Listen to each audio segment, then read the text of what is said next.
हम हई राजेश्वर मधुकर। हम रौरी पान के बतावे आयल बानी कि कैसे समी के पौधा लगा के शनि देव के कुप्रभाव से बचल जा सकल जाला। भैया लोग, समी पौधा के संबंध भगवान शनि से होला।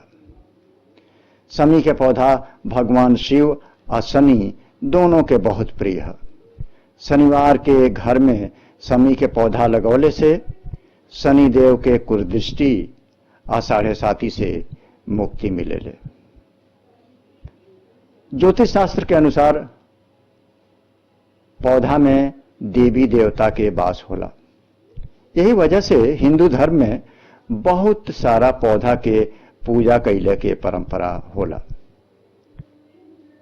ऐसे जीवन में सारी नकारात्मक ऊर्जा निकल जाले आ सुख शांति के वास होला। यही में से एक दैवी पौधा समी के है, जौने के घर में लगौले से व्यक्ति के जीवन में खुशहाली के आगमन होला। समी पौधा के भगवान शनि से संबंध होला। समी के पौधा भगवान शिव के भी बहुत प्रिय है। शनिवार के दिन घर में समी के पौधा लगौले से शनि देव के कुदृष्टि और 7.5 से मुक्ति मिलेले।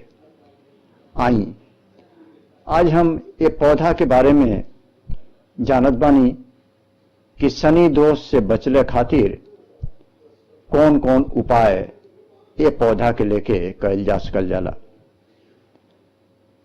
शनिवार के समी के पौधा में उड़द के दाल और काला तिल अर्पित कैले से शनि के कुप्रभाव कम होला।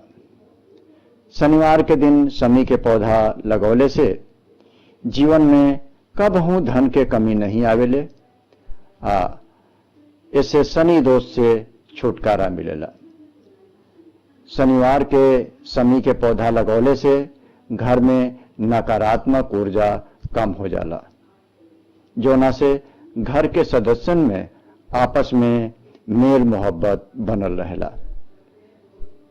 समी के पौधा में छोटा सा शिवलिंग रख के प्रत्येक शनिवार के दिन उनमें जल चढ़ौले से अब विधि विधान से पूजन कैले से शनि महाराज के कुदृष्टि से मुक्ति मिलेले। समी के पौधा बहुत पवित्र मानल जाला। यह वजह से एक लगावत समय साफ मिट्टी के प्रयोग कैल बहुत जरूरी है। एक जौने गमला में लगावल जहां वो साफ सुथरा होके और लगाते समय सही जगह के चुनाव कैल बहुत जरूरी होला।